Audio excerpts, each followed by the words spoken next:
Então tá. Então, só para avisar, pessoal, eu estou gravando, tá? Comecei a gravar agora. O vídeo não vai ser divulgado, mas é só para ter o registro mesmo, tá? Ter o registro Boa pessoal. noite, professor. Desculpa o atraso. Boa noite, boa noite. Boa noite a todos que estão chegando. Recém começou aqui, a gente está começando. Então, olha aí. Léo Alemão. Então, boa noite a todos, pessoal. Queria primeiro agradecer a todos pela inscrição, agradecer pelo interesse no tema. Realmente fiquei bastante surpreso positivamente com o interesse de todos pelo tema. Estava comentando ali no início, o pessoal que chegou primeiro, que inicialmente a gente tinha aberto 20 vagas, dessas 20 vagas foram preenchidas, a gente abriu mais 20, e ainda tem o pessoal se inscrevendo. Então, foi realmente bem legal e bem positivo, assim, perceber que tem mais pessoas se interessando por esse tema, assim, por esse tipo de discussão. Então, para me apresentar, primeiramente, meu nome é André Ivaniski Mello, eu sou mestrando, quase mestre, fiz minha defesa agora na última sexta-feira, mas ainda tem umas últimas etapas aí para pegar o título mesmo. Mas sou mestre aqui do programa de pós-graduação em Ciências do Movimento Humano da URGS, da Universidade Federal do Rio Grande do Sul. Eu participo do grupo de pesquisa Locomotion, estuda a mecânica e energética da locomoção terrestre, e do grupo GPConfa, um grupo de pesquisa em controle motor e fisioterapia aquática. Minha formação, eu sou fisioterapeuta e atualmente eu também estou cursando a graduação de licenciatura em Física aqui na URGS também. Então, para contar um pouquinho da história, da ideia desse curso, ele surgiu a partir de um questionamento nosso, de uma inquietação de o que seria ciências do movimento humano. Então, a partir desse questionamento de definição de área de pesquisa, de área de conhecimento, a gente resolveu se aprofundar um pouquinho mais e a gente foi vendo que o material era denso e tinha pano para manga, e a gente resolveu montar inicialmente esse curso e divulgar um pouquinho com vocês o que a gente vem pensando para começar a se aprofundar mais nessa linha de estudo. Então, a parte operacional do curso, então, ele é um curso para quem se inscreveu, já fez a inscrição. Quem ainda não conseguiu fazer a inscrição, depois me avisa, me manda um e-mail, manda uma mensagem. A gente tenta realizar a inscrição. Vocês vão ter direito a emitir um certificado de 8 horas pelo curso. Ele é uma modalidade de curso de extensão da universidade. Então, vocês vão ter direito a um certificado de 8 horas. Só tem que pagar uma taxa de R$6 para emitir o certificado lá pelo sistema da URGS. Então, o curso ele vai ser composto de 3 aulas. Aulas aqui pelo Zoom mesmo, como hoje. Então, as aulas vão ser nas quartas-feiras, às 6 horas. Duração média das aulas, planejo 1h30, máximo 2 horas. Acredito que não vai chegar em 2 horas. E então vão ser essas 3 aulas e mais uma escrita de um texto. Então, a ideia desse texto o formato, a temática, o conteúdo, ele é bem livre, assim. Isso, na verdade, é mais um incentivo do que um pré-requisito para a realização do curso. É mais um incentivo que, ao final do curso, vocês digitem um texto, escrevam um texto ali de uma página e meia, fiquem bem livres, sobre reflexões, pensamentos, conexões que vocês fizeram ao longo do curso, que vocês conseguiram estabelecer do curso com a prática clínica, com a prática profissional, com o ambiente de pesquisa de vocês. Então, ele aqui a André perguntou se eu posso disponibilizar as gravações. Posso, André. Depois eu posso mandar para vocês os vídeos. Eles só ficam um pouco grandes, né? Então eu acho que eu tenho que ajeitar ali por onde eu vou mandar, mas depois isso a gente ajusta daí, mas posso sim. Então são 3 aulas e a confecção desse texto ao final, que a ideia vai ser a gente montar um produto final do curso, com os textos que vocês produzirem, para a gente ter esse registro escrito do que a gente discutiu ao longo dessas 3 aulas. Então, tá. Bom, então, ciências do movimento humano. Então, a gente começou a se perguntar o que seria essas ciências do movimento humano, no que consistiria essa ciência do movimento humano. Eu lembro que me apareceu isso mais forte pela primeira vez. O pessoal ali do PPG, o Léo Alemão está aí, vão lembrar daquela aula do Gaia, acho que foi a primeira aula do Gaia, lá da professora Adroaldo Gaia, na disciplina de metodologia da pesquisa, que ele um dos professores fundadores aqui do PPG de Ciência do Movimento Humano da URGS, que ele questionou no que um aluno oriundo que se formasse no PPG de Ciência do Movimento Humano seria especialista. Que conhecimento ele teria para si? O que ele estaria apto a exercer fora das paredes da universidade? O que ser um mestre em ciência do movimento humano, ou um doutor em ciência do movimento humano, capacitaria esse aluno? Eu lembro que aquilo nos inquietou bastante e o professor não respondeu por completo na hora ali, tocou a aula em frente, mas foi um questionamento que nos instigou e que a gente resolveu ir um pouquinho mais atrás para tentar entender no que seria essas ciências do movimento humano. Então, a nossa primeira estratégia foi ver se realmente eu sabia que tinha o PPG de Ciência do Movimento Humano aqui na URGS, né? Mas não sabia qual era a relevância disso nas outras regiões do país, num cenário um pouco mais abrangente que aqui no Rio Grande do Sul. Então, a gente foi vendo que sim, que tem programas de pós-graduação em Ciências do Movimento Humano em outras regiões do país. Então, como na UDESC, ali em Santa Catarina, em São Paulo, na Unifesp, na Federal do Pará, começando agora, se eu não me engano, né? Até iniciando agora o PPG do Pará. Lá no Amazonas, também na Federal do Amazonas, também tem um programa em Ciência do Movimento Humano.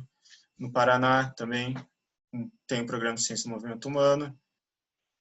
Fora do Brasil também, uma pesquisa rápida de Google, a gente já conseguiu identificar que sim, que tem programas de pesquisa em Ciências do Movimento Humano, então como na Holanda, nos Estados Unidos. Então, isso foi nos mostrando que sim, que é um tema que não interessa somente a gente aqui em Porto Alegre, no Rio Grande do Sul, mas é um tema que está presente nas outras regiões do país e, minimamente, na América do Norte e na Europa, pesquisando rapidamente, né?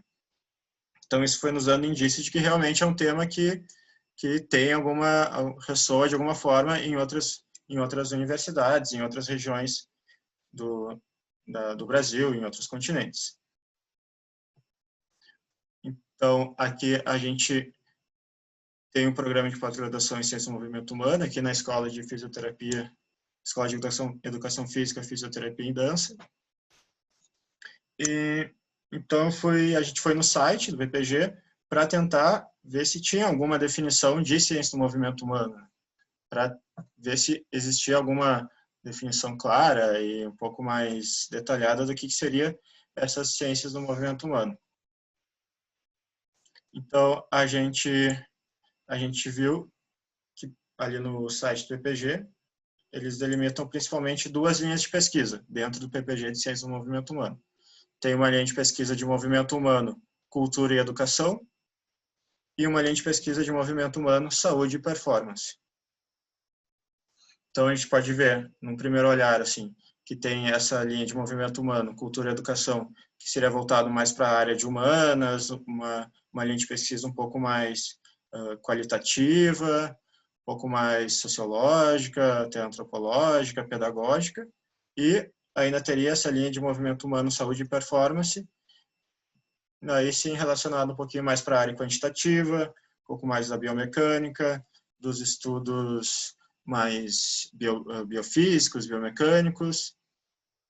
Então, tendo essa divisão entre, dentro do programa de pós-graduação em Ciência do Movimento Humano, teria essas duas linhas de pesquisa.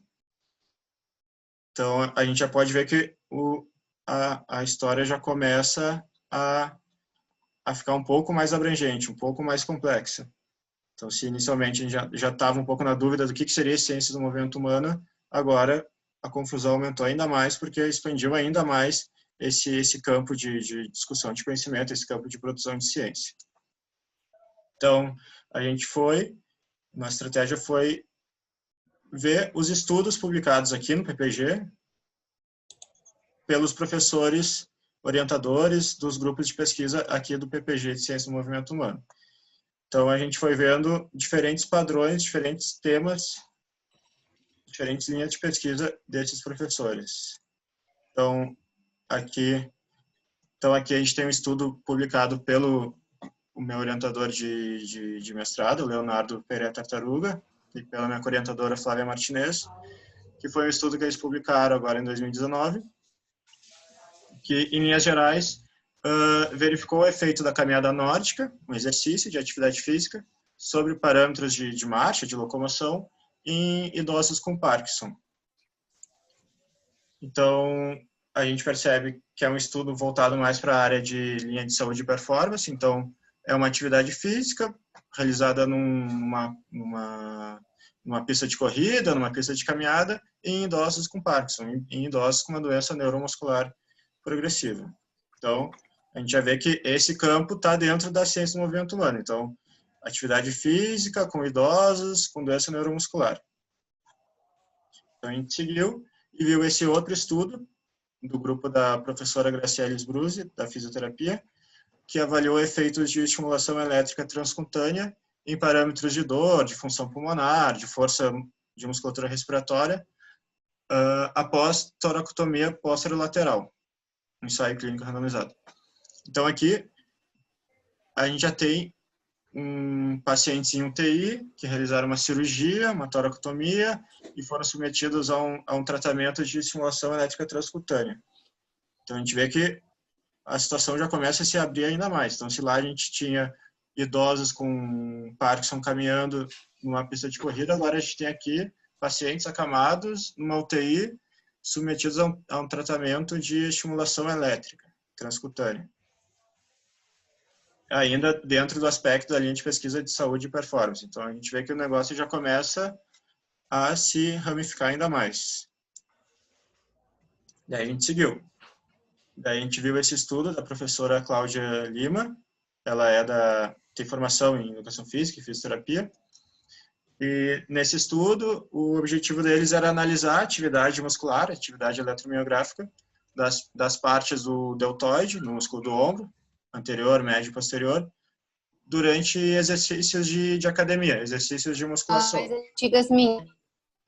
Então, a gente já vê, ainda dentro da linha da pesquisa de saúde e performance, então a gente já vê que já vai para um outro âmbito. Se antes a gente tinha idosos com Parkinson caminhando numa pista de corrida, a gente tinha pacientes acamados no UTI, agora a gente tem atletas, pessoas rígidas, saudáveis, realizando exercícios numa academia. Então a gente vê que vai ficando mais complexo ainda, mais abrangente essa linha de pesquisa da saúde, da ciência do movimento humano. Então, a gente viu ainda, do grupo da professora Silvana Goiner, um estudo avaliando as características de gênero sobre a história do esporte e características eugênicas e de nacionalismo no Brasil no início do século XX. Então, um estudo já da parte de cultura e educação, pegando já uma parte mais antropológica e sociológica do esporte, da atividade física. Então, a gente vê que já vai para uma linha totalmente diferente, totalmente separada do que a gente estava vendo até agora. Mas ainda assim, dentro, sob o escopo das ciências do movimento humano. Então, a gente seguiu e ainda viu estudos dentro da área de cultura e educação.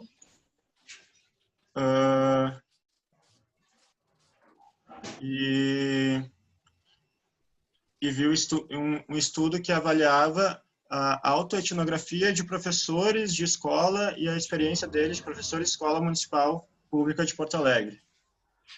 Então, já vai para uma outra linha de pesquisa, um outro formato, uma outra metodologia, um outro design, já avaliando professores da escola. Só, pessoal, só um parênteses, eu acho que tem alguém com áudio aberto, não sei se eu consigo, só pedir para quem não tá falando, mutar o áudio, só pedir esse favor. E, claro, quem tiver alguma consideração, alguma pergunta, está sempre aberto aí, podem se manifestar. Mas só quem ainda não está fazendo pergunta ou não vai fazer nenhuma colocação, pedir para ter o cuidado de deixar no mudo aí o microfone. Bom, então, seguindo, e a gente ainda viu estudos aqui do professor Aldroado Gaia, esse que eu citei antes, que avaliava parâmetros de atividade física em adolescente, Não se fala, cocô, se fala. Avaliava parâmetros de atividade física, de mobilidade em escolares durante seu deslocamento para a escola. Então, já conectando essa linha de pesquisa de saúde e performance com a linha de pesquisa de cultura e educação.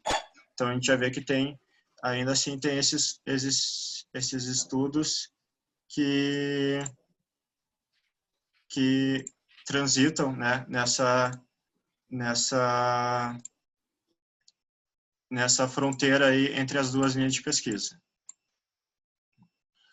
E por último, então, o último estudo da professora Aline Haas, foi que a gente encontrou, que a gente trouxe, que avaliava a percepção de imagem corporal em bailarinas profissionais. Então, também associando essa questão da saúde, da performance, do esporte, da dança, com questões mais culturais, mais sociológicas. Então, resumidamente, assim, a gente começou inicialmente tentando entender o que seria essa ciência do movimento humano e percebeu que aqui dentro do PPG tinham duas linhas de pesquisa distintas, uma de cultura e educação e outra de saúde e performance. E, ainda assim, via que tinha estudos que seguiam mais uma linha e outros estudos que seguiam mais outra linha e estudos que circulavam nesse encontro, nessa intersecção entre essas duas unidades.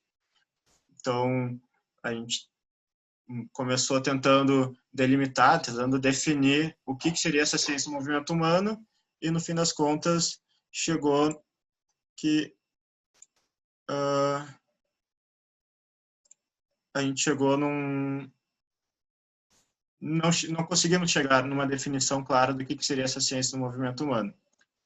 Então, para tentar definir o que era a ciência do movimento humano, qual seria o escopo de pesquisa dessa área do conhecimento de ciência do movimento humano, a gente resolveu desmembrar essa palavra, analisar termo a termo cada componente da palavra ciência do movimento humano. E pensando assim, a gente optou por seguir uma ordem de análise dessa palavra. Então, ao invés de analisar primeiramente a ciência, depois o movimento e depois o humano separadamente para tentar definir o que seria essa ciência do movimento humano, do que trataria o conhecimento dentro da ciência do movimento humano, a gente resolveu alterar a ordem da palavra, alterar a ordem do termo, para tentar entender melhor o que seria o escopo da ciência do movimento humano.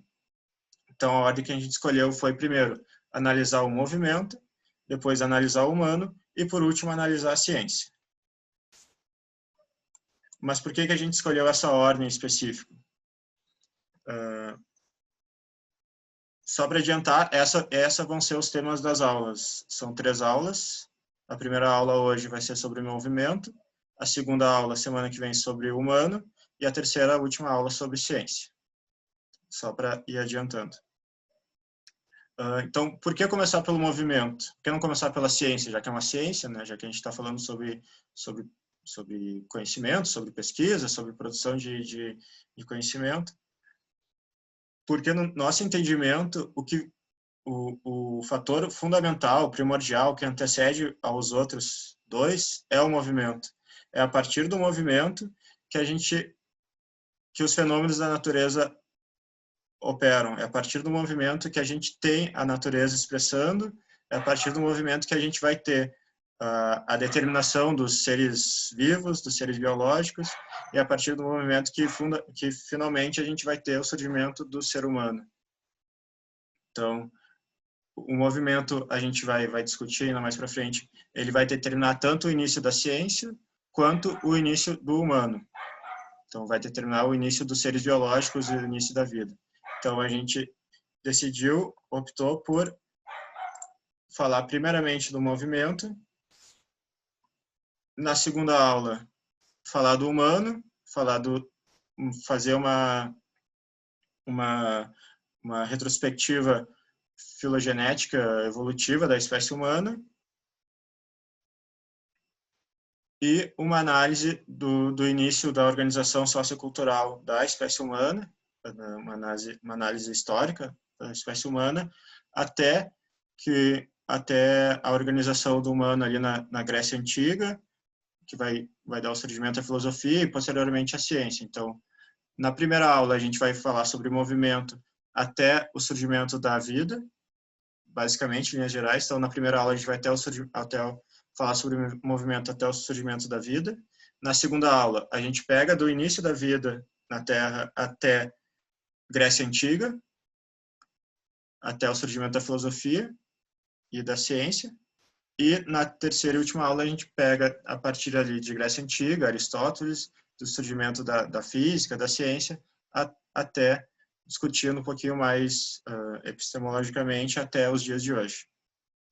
Então, essa é a organização geral do curso, essa é a organização das aulas que a gente fez. Mas, claro, os temas, eles estão numa ordem, mas eles vão se interrelacionar. A gente vai ver que vai ter tópicos que a gente vai falar na primeira aula, que vão se referenciar, vão ser resgatados lá na segunda aula, lá na terceira aula, e assim, respectivamente. Essa foi uma estratégia que a gente tentou fazer para clarificar, para analisar o tema, mas é um tema que se interrelaciona e é interdependente, então as coisas vão se entrelaçar. Certo? Então, agora efetivamente, a gente começa a primeira aula, a gente começa a aula de movimento. Então, reforçar, se alguém tiver alguma questão, tiver algum comentário para ir fazendo, alguma pergunta, sintam-se livres, é só abrir o microfone ou avisar no chat. Acho que no chat fica um pouco mais difícil de eu ver aqui, mas é só abrir o microfone e se manifestar. Bom, então, começando a primeira aula, então, efetivamente, a aula sobre movimento.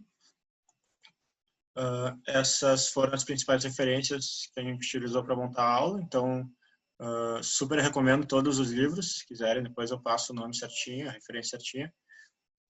Mas, basicamente, a gente utilizou o livro da Marilena Chauí, Convite à Filosofia, A Árvore do Conhecimento, do Maturana e Varela, A Filosofia da Natureza, do Jacques Maritain, e A Teia da Vida, do Capra.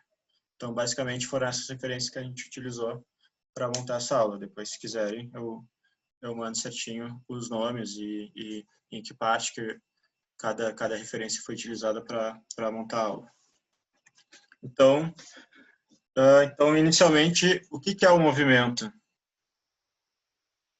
Pergunta. O que é o movimento? O que vocês consideram que é o movimento? Agora, pedir para a galera se manifestar aí, os mais... Léo Alemão aí gosta de falar. O que é o movimento, pessoal? Essa parte era melhor a aula presencial, né? Mas vamos tentar. Alguém sente a vontade de falar o que é para si o movimento, o que acha que é o movimento, o que considera o movimento? Tudo aquilo que tem vida. Ótimo, tudo aquilo que tem vida. Ótimo. Mariana, alguém mais? Quando eu penso em movimento, eu penso em ação. Ação. Ótimo. Então, vida, ação.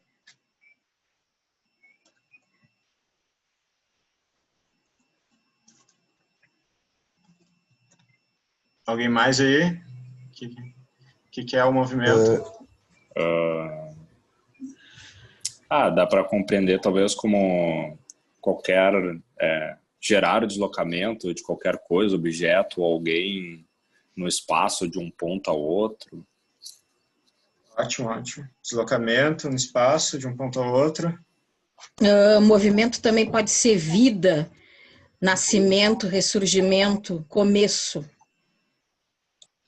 Vida, nascimento, ressurgimento. Eu ia falar que dependendo do ponto de vista ou da ótica de quem vai dizer o que é movimento, a gente pode enxergar de diferentes maneiras. Uma, o Patrick já comentou, e a outra também é que a palavra movimento ela pode significar também até para um conjunto de pessoas que vai se mobilizar para alguma coisa, seja um movimento, algo do tipo. Então, se mobilizar por alguma causa, se mobilizar para alguma ação, isso também é um movimento. Para mim, ele também tem uma ideia de sentido. Sentido. Né? Não sentido físico de direção, mas de qual significado que eu dou para aquilo. Sentido, significado. Seria algo voluntário e também involuntário? Voluntário, involuntário. Ótimo, ótimo.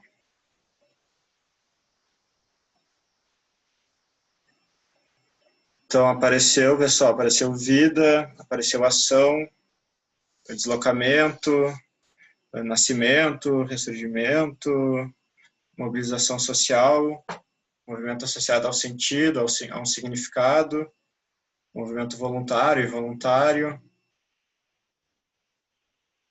Ótimo, ótimo. Alguém mais tem alguma definição para si do que seria movimento? O que é movimento?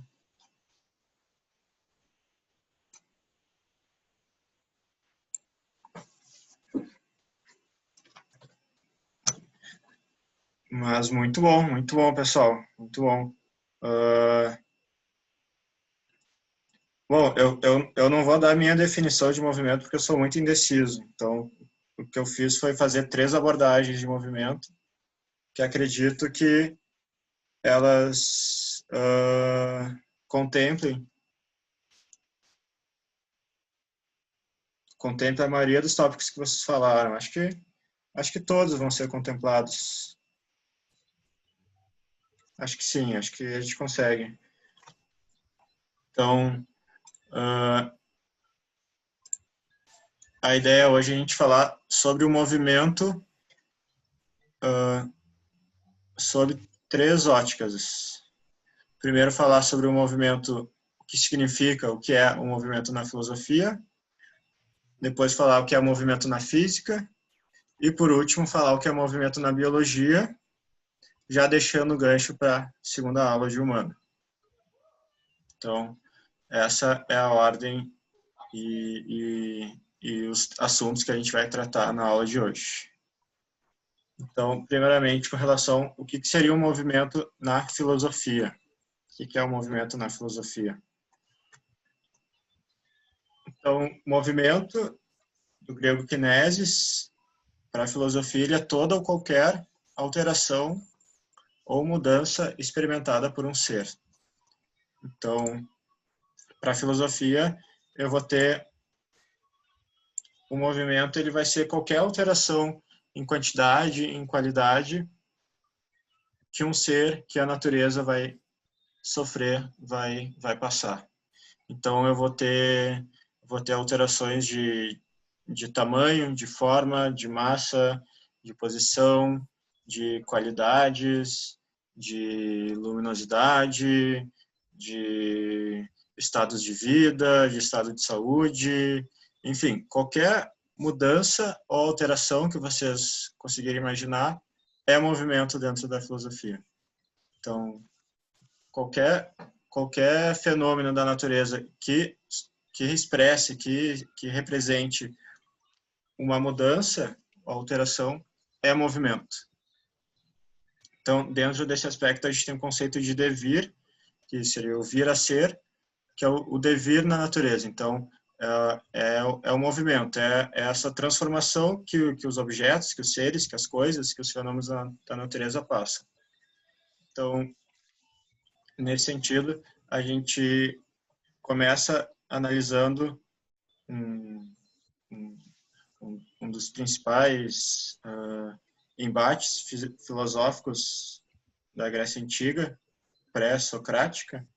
Então, lá na época ainda da cosmologia, onde uma das tarefas principais da filosofia era estudar a cosmologia, né? Cosmo, o mundo ordenado e organizado, logia, conhecimento, razão. Então, estudar as causas e movimentos e leis desse mundo ordenado e organizado. Então, a gente vai ter duas principais escolas que vão lidar com esse devir, que vão lidar com essa mudança, com esse movimento, observando os fenômenos da natureza. Escolas opostas. A gente vai ter a escola fundada por Heráclito. Então, Heráclito ele vai analisar os fenômenos da natureza, os movimentos dos fenômenos da natureza da perspectiva de que os nossos sentidos, aquilo que a gente percebe sensorialmente, aquilo que a gente capta por meio, experimenta da natureza pelos nossos sentidos, é uma natureza imutável, permanente. A gente percebe as coisas como constantes, como sem movimento. Mas o nosso intelecto, nossa cognição, o nosso espírito, nossa capacidade racional, ela vai conseguir perceber essa mudança entre opostos que ocorrem na natureza. Então, um dos ditados mais famosos de Heráclito é aquele de que um homem não se banha duas vezes no mesmo rio, porque tanto muda o rio quanto muda o homem. Então, apesar de nossos olhos a gente ver que o rio aparentemente é igual, que o homem aparentemente é igual, a partir do nosso intelecto a gente consegue racionalizar que aquele fluxo de rio, aquele fluxo de água, ele não é o mesmo que a gente viu ontem, nem o homem que tá mergulhando naquele rio. Então, Heráclito ele vai dividir entre ele vai dividir o mundo percebido do mundo pensado. Então, para ele, o mundo percebido ele é estático, nossos sentidos nos enganam, e o mundo pensado, a gente percebe esse fluxo, esse devir, essa mudança. Já para Parmênides, é o oposto. Para Parmênides, os nossos sentidos eles nos enganam, não porque a gente vê as coisas estáveis. Ele nos engana porque a gente vê as contradições acontecendo. Então, a gente vê o não ser. Então, a gente vê a transformação de uma criança no adulto, a gente vê o novo envelhecendo, a gente vê o claro ficando escuro, o escuro ficando claro, o saudável adoecendo, o doente ficando saudável. A gente vê essas contradições acontecendo. Mas isso não pode significar a essência das coisas, porque as coisas elas são únicas, elas possuem uma identidade. Então, para Parmênides, os nossos sentidos nos enganam no sentido, com respeito ao que diz que a gente vê as coisas como mutáveis, mas somente o nosso intelecto que percebe as coisas como consegue perceber a identidade das coisas. Então, isso se diferencia de Heráclito. Enquanto para Heráclito o mundo, a essência das coisas era o movimento, para Parmênides a essência das coisas era a identidade imutável. Então, aí a gente vai ter um embate entre as escolas filosóficas que vão divergir nesse ponto com relação ao movimento que se vê na natureza. Então, com relação a essa kinesis, a esse dever que se vê na natureza. Daí a gente vai aparecer a escola proposta por Platão, que ele vai tentar resolver esse embate filosófico. E ele vai propor uma divisão entre dois mundos. Então, a gente vai ter o mundo das aparências e o mundo das essências.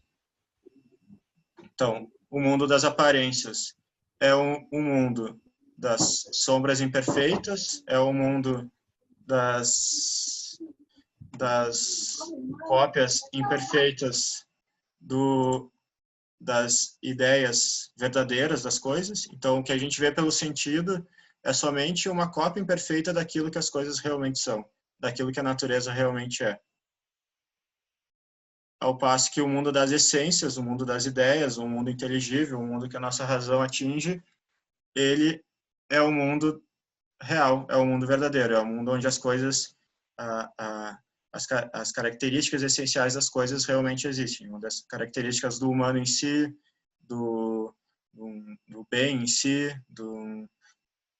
da humanidade em si, existe somente nas essências, e aquilo que a gente vê na natureza submetido ao movimento, à kinesis, ao devir, é esse mundo das aparências.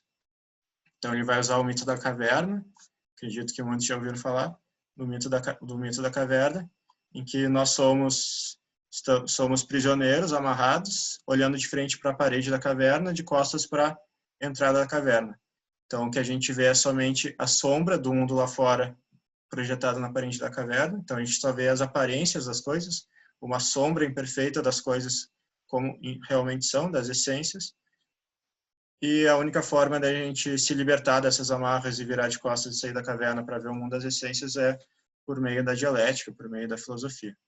Então, Platão ele vai resolver aquela discussão do Heráclito e Parmênides por meio da divisão do mundo das aparências, onde ocorrem essas mutações, esses movimentos, do mundo das essências, onde essas ideias perfeitas existem. Só que, no entanto, até aí, a gente ainda não conseguiria ter uma ciência, uma filosofia da natureza, porque aquilo que a gente tentaria estudar, aquela natureza que a gente está percebendo, que a gente está sentindo com os nossos órgãos sensoriais, ela é imperfeita, ela é um engano, ela é uma mera opinião. Então, até Platão, a gente não conseguiria desenvolver uma filosofia da natureza, uma física, uma ciência, porque aquilo que a gente está vendo e tocando e sentindo com os nossos sentidos é somente uma sombra imperfeita daquilo que as coisas realmente são. Então, até aí, uma filosofia da natureza não era possível. Mas a história muda com Aristóteles, com a escola de Aristóteles, em que ele vai resolver, vai dar uma nova solução para a contradição de Heráclito e Parmênides, uma solução diferente que Platão deu, que ele vai dizer que o erro deles era pensar que o movimento, a transformação das coisas, o devir das coisas, era entre contraditórios, entre opostos. Então, pensar que esse movimento, essa transformação sempre era em sentido oposto àquela coisa anteriormente. Mas ele vai dizer que não, que esse mundo das aparências e das essências, ele existe junto na natureza que a gente percebe. Então, esse movimento, esse devir que os fenômenos naturais, que a natureza opera, que a natureza sofre, é somente uma manifestação da potencialidade da essência que os seres e que as coisas possuem. Então, quando uma semente ela é plantada na terra e ela vira uma árvore, ela não virou um oposto de uma semente. Ela só desenvolveu aquela potencialidade que ela tinha dentro de si. Então, quando uma criança quando uma criança cresce e vira um adulto, ele não virou um oposto de uma criança. Ele só desenvolveu uma potencialidade que ele tinha dentro de si. Então, para Aristóteles, essas formas vão ser arcabouços em que as coisas vão desenvolver potencialidades que elas têm dentro de si. Então, ele vai juntar, vai acabar com essa divisão entre mundo das aparências e mundo das essências e vai possibilitar, então, o surgimento de uma filosofia da natureza, o surgimento, enfim, da física, porque ele vai mostrar, vai dizer, vai apontar que aquilo que a gente percebe com nossos sentidos, a gente consegue, a partir dos nossos sentidos, perceber os fenômenos da natureza em mudança, em transformação, nesse devir, nesse movimento, e abstrair desses movimentos, dessas transformações, as essências das coisas, das potencialidades das coisas, dos seres, dos fenômenos da natureza. Então, ele possibilita que a gente capte essas leis universais, esses padrões ordenados de transformações, de movimento, a partir da abstração do que os nossos sentidos nos fornecem. Então, se até agora o movimento tinha sido um empecilho para o desenvolvimento da filosofia, para o desenvolvimento da ciência, com Aristóteles não. O movimento, na verdade, ele é o fundamento, é a fundação da ciência, da física, da filosofia da natureza. Então, se até então o movimento, o dever, ele tinha uma conotação um pouco negativa, digamos assim, a partir de Aristóteles não, esse movimento ele tem uma conotação positiva, porque é a partir do movimento que a gente vai começar a perceber os fenômenos e conseguir estudar os fenômenos da natureza e as essências que estão por trás desses fenômenos da natureza. Então, aqui a gente encerra essa parte do movimento na filosofia, e esse gancho aqui, desse slide do Aristóteles, da física, a gente vai retomar lá na terceira aula, quando a gente falar de ciências. A gente vai partir daqui, vai iniciar aqui, a partir dessa física fundada por Aristóteles, para daí ir desenvolvendo as linhas de ciência até os dias de hoje. Então, aqui, como eu tinha falado, né, que as aulas elas se interrelacionam, então a terceira aula ela vai ser retomada daqui, desse slide. Bom, então, movimento na física. Então, a gente falou do movimento na filosofia, agora falar sobre o movimento na física. Não sei se alguém tem alguma consideração, se quiserem. Eu não estou planejando fazer pausa, pessoal. Pensando em tocar direto. Eu não sei se vocês querem fazer. Às vezes essas aulas digitais são um pouco cansativas, né? Eu não sei se vocês querem, em algum momento, fazer uma pausa, dar um tempo. Eu pensei em tocar direto, mas se alguém quiser dar um tempo, só avisar aí, mandar uma mensagem ou avisa, tá? Mas a ideia é a gente ir tocando direto, assim. Tá? Então,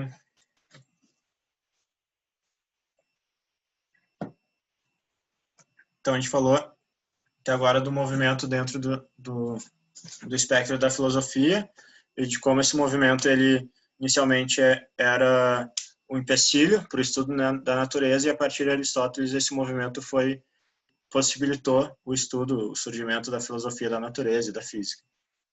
Então, agora a gente vai falar um pouquinho do que é o movimento na física, para a física, que acredito que o pessoal da biomecânica aí está bem familiarizado com esses conceitos, que vai ser algo, na verdade, que na produção de conhecimento e até no estudo ali na graduação, fisioterapia, educação física, dança, pessoal que trabalha com ergonomia, enfim, essa característica de determinística que a gente newtoniana, a gente vai utilizar bem mais esse conceito de movimento dentro do aspecto da física para analisar o movimento humano. Então, né, o Inter 2009, um livro de biomecânica clássico. Então, a gente vai ter o movimento humano, o movimento da física dentro do aspecto da ciência do movimento humano, sendo analisado por parâmetros angulares, de posição angulares, de posição de segmentos, relação entre os segmentos, os ângulos articulares, então muito associado à cinemetria, às coletas de cinemetria, aos dados cinemáticos. A gente ainda vai ter, pode fazer uma abordagem dessa física no movimento humano, dessa biomecânica, dessa biofísica, a partir de utilizando os dados cinemáticos, dados cinéticos e antropométricos, para se estimar, para se calcular, determinar forças articulares, momentos, torques musculares, determinar as energias mecânicas associadas ao movimento. Então, a gente vai ter todo esse arcabouço conceitual e de termos e de conhecimento que a física vai, e com certeza vai nos ajudar e muito para entender o movimento humano. Acredito que aqui essa seja a parte mais que o pessoal esteja mais acostumado. Então, o pessoal que trabalha, né, com o movimento humano, que trabalha dentro da ciência do movimento humano, que normalmente dentro da biomecânica, do aspecto mais quantitativo do movimento humano, é o tipo de análise que se faz com mais frequência. Então, a gente vai ter tanto uma análise cinemática quanto uma análise cinética do movimento. Então, dentro desse aspecto do movimento na física. Então, a análise cinemática ela vai lidar com a análise do movimento, dos corpos, sem levar em consideração as forças associadas a esse movimento. Enquanto a cinética vai lidar com o movimento, levando em consideração as forças que influenciam esse movimento. Então, vão ser duas formas de analisar o movimento.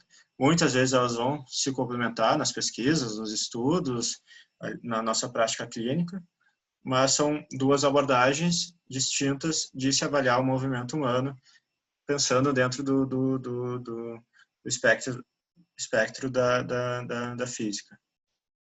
Então, ali alguém falou do deslocamento, né? Acho que foi o Patrick, né, Patrick?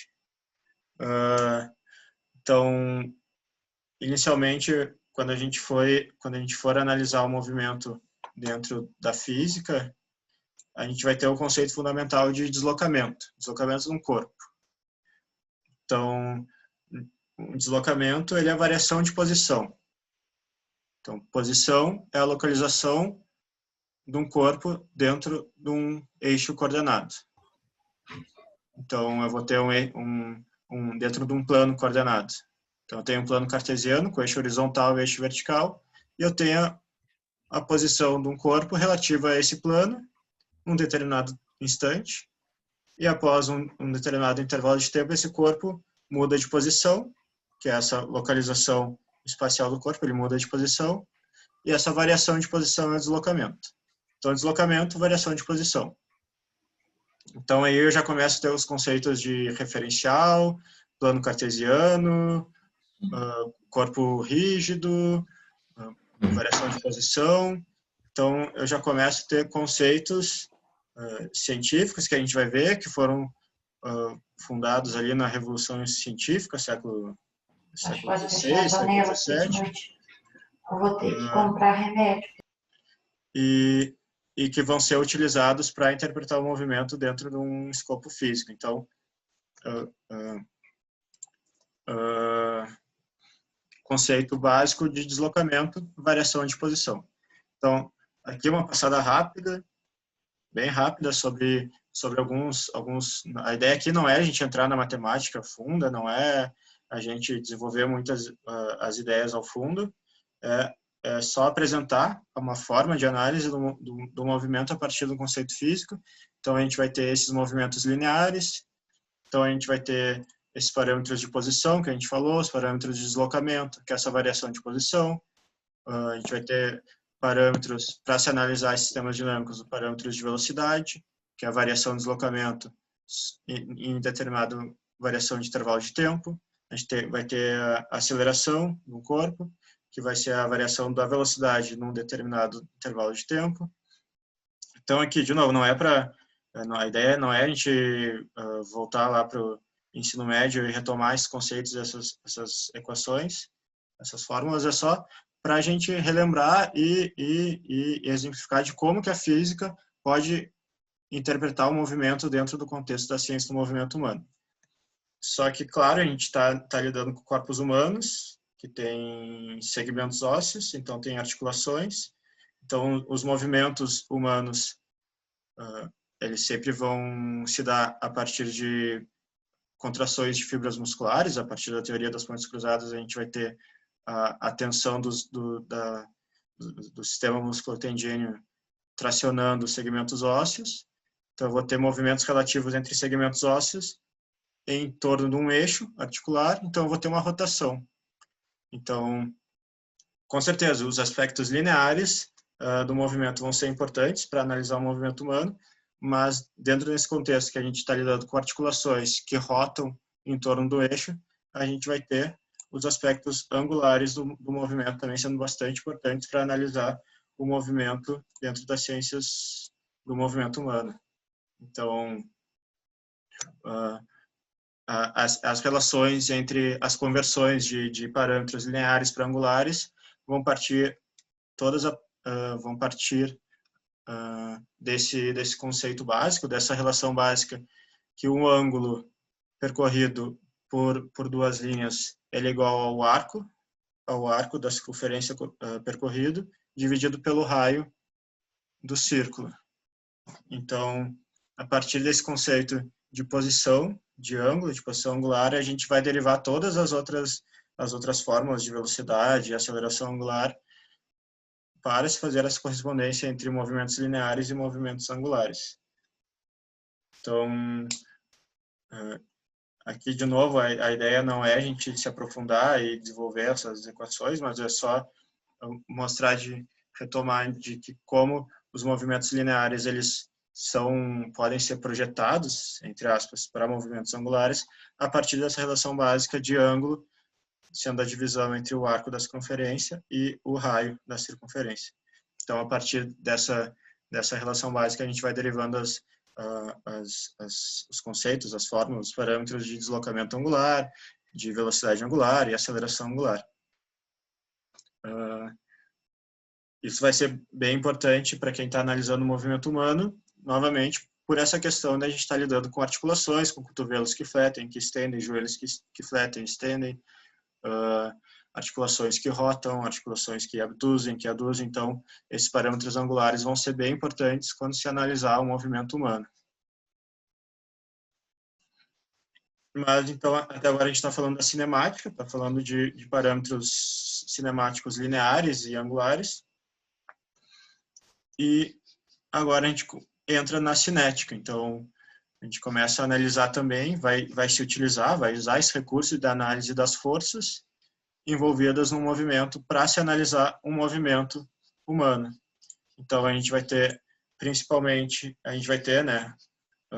as leis do movimento propostas por Newton, né, lá em século XVII, final do século XVII. Então, ele vai propor essas leis de movimento que vão ter, isso cada vez vai se verificar mais, que elas vão ter uma aplicação para uma ampla gama de movimentos, de sistemas dinâmicos, e isso, inclusive, vai ajudar muito dentro da análise do movimento humano. Então, são conceitos que a gente utiliza e muito até hoje e que funcionam, e são ótimas aproximações para a gente analisar os fenômenos da natureza associado com o movimento humano. Então, a gente vai ter as 3 leis do movimento de Newton. Então, aí o pessoal deve se lembrar, então, a primeira lei do movimento, a lei da inércia. Então, um corpo rígido com massa m, ele vai ter uma tendência a permanecer em repouso ou em movimento retilíneo uniforme até que uma força resultante não nula haja sobre ele. Então, é a lei da inércia, né? A lei do repouso.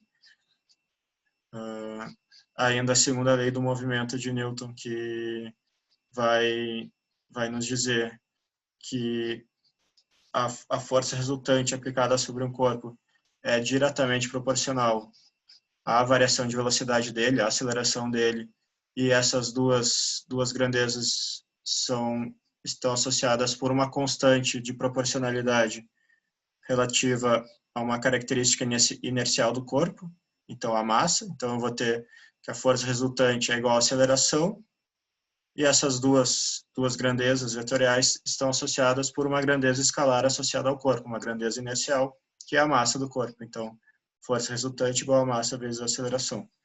Então, essa é a segunda lei de Newton, que a gente vai... Claro, daí isso dentro de um aspecto linear, a gente poderia projetar para um aspecto angular para se estimar o torque, né? Então, isso vai valer para as variáveis, para o aspecto angular também. Então, o torque resultante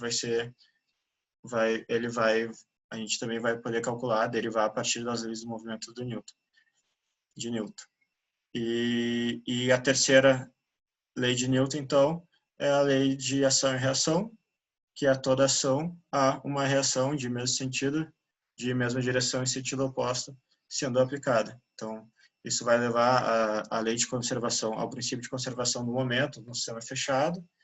Enfim, vai ter outras implicações, mas são leis cinéticas que fundamentam a mecânica newtoniana, inclusive, que a gente utiliza e muito até hoje, a gente vê aí desde o século XVII, são leis que a gente está utilizando aí diariamente para analisar o movimento humano. Então, a gente vai vendo que esses processos históricos, científicos, eles determinam e muito como a gente faz o livro do conhecimento hoje em dia, e às vezes pode passar batido, né, esse tipo de questão. Ainda uma outra forma de analisar o movimento é por meio da energética, e aqui eu já puxo a brasa para o grupo aí, para o Locomotion, né, o pessoal aí está aí. O pessoal já deve estar careca de ver essa figura do CBN Minet 2003. Então, o grupo aqui a gente estuda locomoção humana, mecanismos minimizadores de gasto energético na locomoção humana, e utiliza modelos de estimativa das energias mecânicas associadas à caminhada e à corrida e outros tipos de locomoção.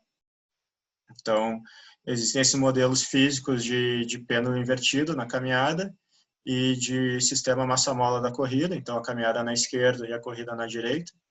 Então, durante a caminhada vai ocorrer o centro de massa corporal humano, ele vai se locomover, se comportar como um pêndulo invertido, então vai ter uma oscilação uma troca entre as energias potencial, gravitacional e cinética. Então vai ter um reaproveitamento dessa energia mecânica que vai levar a uma redução do gasto energético metabólico para a caminhada. Enquanto que na corrida a gente vai ter uma oscilação em forma de massa-mola, onde vai ter uma oscilação em fase das energias potencial, gravitacional e cinética. E a partir do sistema elástico, o músculo tendíneo vai ter um reaproveitamento dessa energia mecânica, que vai também minimizar o gasto energético nesse tipo de locomoção. Então, aqui, acho que para quem não é muito da locomoção, não teve acesso a esses tipos de estudo, esses termos podem não soar tão familiares, mas a ideia é passar a mensagem de que a gente pode analisar o movimento humano a partir de uma análise da energética mecânica desse movimento. Então, a gente viu que dentro do movimento, na física, a gente pode analisar uma cinemática, a gente pode analisar uma cinética, a gente pode analisar a energética. São todos mecanismos, arcabouços teóricos que a gente pode utilizar para analisar o movimento humano. Então, a gente falou de movimento na filosofia, a gente falou de movimento na física, e agora a gente vai falar de movimento na biologia. Então, é a terceira e última parte da aula. Então, para desenvolver essa sessão, a gente utilizou basicamente esse livro, essa referência, o livro do Capra, A Teia da Vida. O Capra, ele é um físico, ele é muito ligado à parte dos estudos de ecologia, tem uma militância na escola ecológica, e ele tem livros muito bons. Não sei se alguém já teve a oportunidade de acessar algum dos livros dele. Tem o Tal da Física, O Ponto de Mutação. São livros que discutem conhecimento na ciência e fazem uma abordagem histórica da ciência, confrontando linhas filosóficas orientais e ocidentais. É bem legal, é no mínimo instigante, assim, as colocações que ele faz, e super recomendo. Quem não teve a oportunidade de ler nenhum texto dele e tem interesse, né, nesse tema de ir atrás. Bom, mas movimento na biologia. Então, o Capra, nesse livro, Na Teia da Vida, ele vai trazer uma definição do que são sistemas vivos. Então, ele vai partir dessa discussão de que é um problema histórico na biologia de classificação do que é um sistema vivo, o que é um ser vivo, o que define fundamentalmente, o que diferencia um sistema não vivo de um sistema vivo. Então, ele vai dar exemplos de diferentes tentativas que tentaram traçar, né, esse limite entre um sistema vivo e um não vivo. Aqui eu vi, tem uma pergunta do Estevam. As manifestações temporais também não estão ligadas ao movimento? Ele perguntou faz um tempo, Estevam, me passei. Isso aí tu perguntou na hora do... Quer falar, Estevam? Eu não sei que hora, eu não vi quando é que tu perguntou. Não sei que parte que eu tava. Estevam tá aí ainda? Já vazou.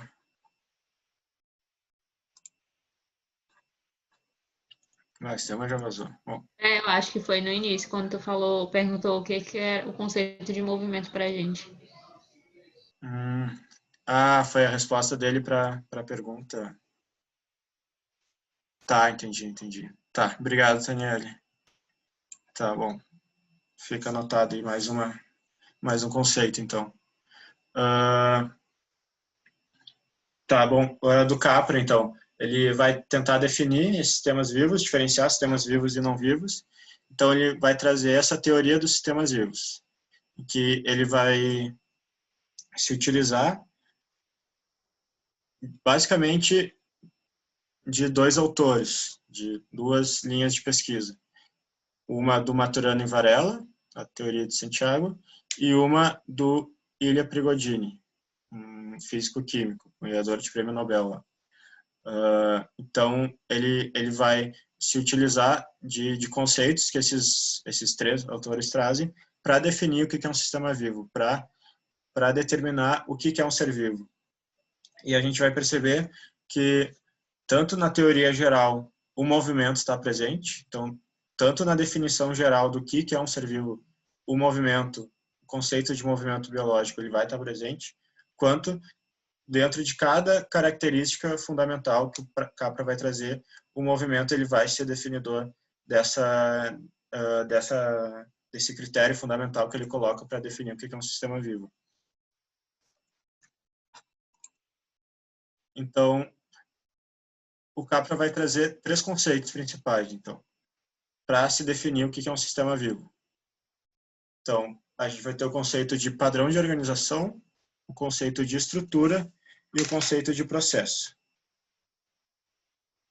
Então, o que são esses três conceitos?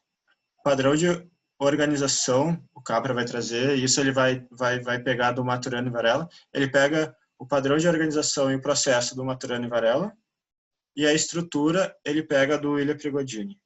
Então, padrão de organização. padrão de organização, o Capra vai trazer que são as configurações, é a configuração das relações entre as estruturas no sistema que define as características essenciais daquele sistema. Tá? Então, é um padrão de organização. É a configuração das relações dos componentes de um sistema. É um padrão das relações dos componentes entre o sistema que vai definir as características essenciais daquele sistema. Então, é a relação entre as partes de um sistema que elas têm que acontecer minimamente para a gente reconhecer aquele sistema como sendo aquilo. Tá? Então, a gente poderia pegar primeiro um exemplo de um sistema não vivo, uma bicicleta. Então, então, analisando o padrão de organização da bicicleta, que é essa configuração das partes da bicicleta. O padrão de organização de uma bicicleta é ela ter uma relação minimamente razoável, estável ou estabelecida entre duas rodas, entre um quadro, ter um banco, um selim, ter um guidão, ter pedais, ter correia. Então, é essa noção abstrata da relação que os componentes do sistema têm que ter para esse sistema ter as características essenciais para a gente determinar que aquilo é uma bicicleta. Então, é esse padrão de organização, é essa ideia abstrata de o que é uma bicicleta. Então, isso é padrão de organização. Aqui a gente está falando de sistema não vivo, né? Depois a gente vai levar para sistema vivo.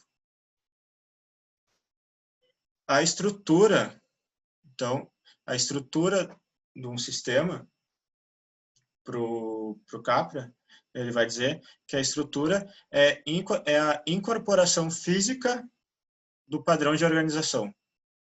Então, se o padrão de organização era essa ideia abstrata aí do que é uma bicicleta, quase um plano das ideias aí do que é uma bicicleta, o padrão de organização, a estrutura é a incorporação física dessa ideia abstrata, a incorporação física desse padrão de organização.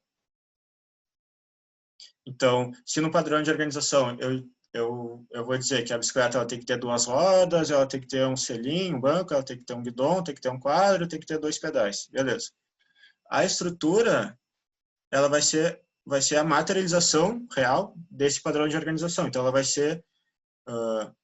então, a estrutura vai ser quais as rodas que eu vou escolher, vai ser um aro grande, vai ser um aro médio, vai ser um aro menor, qual tipo de guidão, qual banco que eu vou pegar, um banco mais largo, um banco mais fino, o tamanho do quadro, vai ser um quadro mais leve, um quadro mais pesado, vai ser uma bicicleta mais de passeio, uma bicicleta mais de competição, enfim, a estrutura vai ser o mundo real. Então, a gente poderia, né, fazer um paralelo bem grosseiro. O padrão de organização seria esse mundo ideal aí, essas relações abstratas, que determinam as características essenciais do sistema, e a estrutura é o pé no chão, é a incorporação física desse padrão de organização. Então, é qual roda que vai estar constituída essa minha bicicleta, qual guidão que vai estar constituído a minha bicicleta, qual pedal, qual quadro, enfim. A estrutura vai ser essa materialização desse padrão de organização abstrato. Então, eu tenho padrão de organização e eu tenho estrutura. E o processo vai ser o fechamento desse ciclo. Então, o processo é a atividade de incorporação física do padrão de organização. Então, se de um lado eu tenho um padrão de organização que é abstrato, que é essa configuração das relações entre as partes, que determina as características essenciais do sistema, eu tenho do outro lado a estrutura, que é a incorporação física. O processo vai ser essa atividade que vai conectar o padrão de organização com a estrutura. Então, por meio do processo, eu incorporo fisicamente o meu padrão de organização. Então, no nosso exemplo da bicicleta, o processo seria, por exemplo, o trabalho do mecânico. Seria o trabalho do cara que desenhou a bicicleta e foi lá e montou a bicicleta. Então, o processo seria essa atividade contínua de incorporação física do padrão de organização.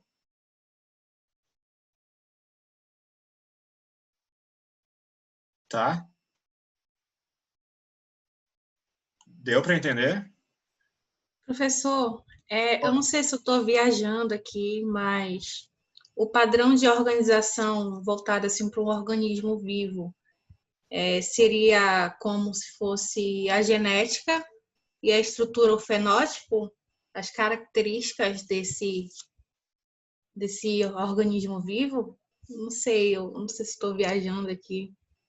Seria mais ou menos isso ou não tem nada a ver? Ótimo, não, ótimo, André, ótima pergunta, colocação. Acho que sim, acho que dá para a gente pensar dessa maneira, porque pensar na história de genótipo, fenótipo, né, aquela história. Acho que o padrão de organização ele vai definir, né, essa estrutura de uma maneira mais, assim, a gente vai dizer mais abstrata, né? Que daí vai para a genética. Posso falar muita bobagem aqui, mas eu acho que a gente poderia fazer esse paralelo, sim. E o fenótipo seria a expressão dessa configuração gênica do ser vivo. Eu acho que sim. Claro, o Capra aqui, eu vou mostrar daqui a pouco, ele vai dar, para um ser vivo, ele vai mudar um pouquinho o que tu falou, mas acho que daria para a gente fazer esse paralelo, sim. Eu acho que sim. André? Sim. Não esquecer que o fenótipo ele sempre tem a influência do meio, né? Essa é a Sim. diferença entre genótipo e fenótipo.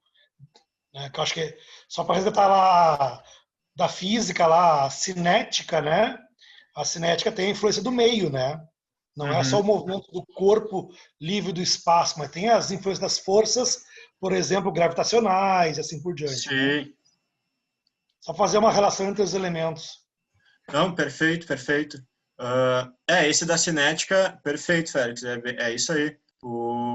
Claro, a gente estava viajando ali, né, idealizando um sistema fechado, longe de tudo, né, mas com certeza ele vai ter influências do meio externo, com certeza. O movimento do corpo humano ele vai ser afetado por essas forças externas, sem dúvidas. E nessa questão que tu falou ali, acho que até a epigenética, acho que trata um pouco sobre isso, né, das influências externas sobre a expressão gênica e concretização do fenótipo.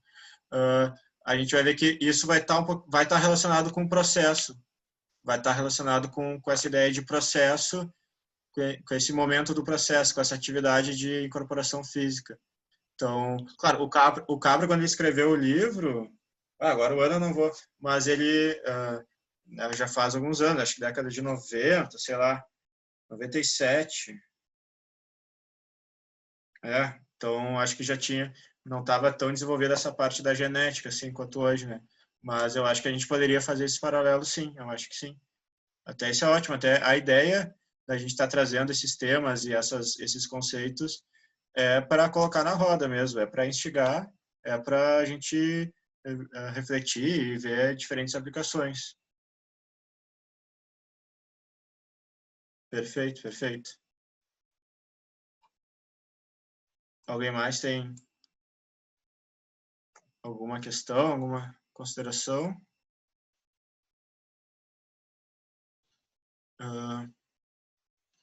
Tá, então, padrão de organização, estrutura e processo.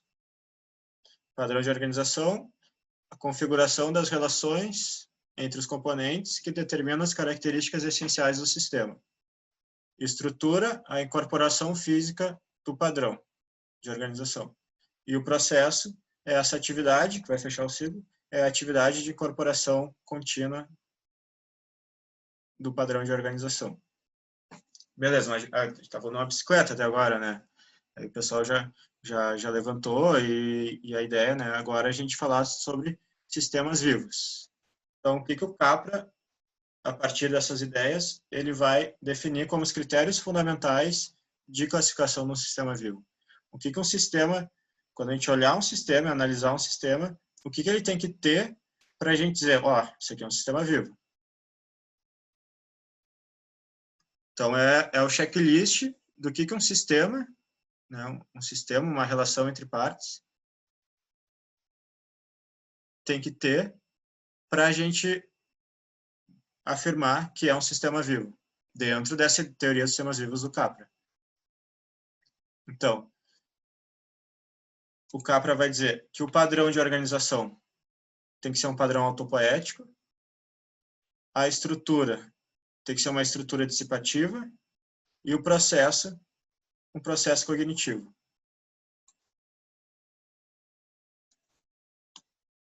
Tá? Pessoal, tá travando, pessoal. Alguém falou que tá travando um pouco. Se não É o meu computador, André. Eu acho que é aqui a minha internet. Tá ouvindo agora aí, Lucas? Tranquilo? Tô de boa, valeu. Tá, qualquer coisa avisa aí. Que às vezes o chat não aparece direto para mim, daí eu não perco ali. Tá. Só para não interromper ali. Não, mas vai lá, pode interromper. Beleza. Tá? Então, teoria de sistemas vivos do Capra, 3 critérios fundamentais: padrão autopoético, estrutura dissipativa, processo cognitivo. Então, se um sistema qualquer que a gente estiver analisando obedece, cumpre esses 3 critérios, a gente diz que sim, é um sistema vivo. Então, a ideia agora é a gente analisar cada um desses conceitos.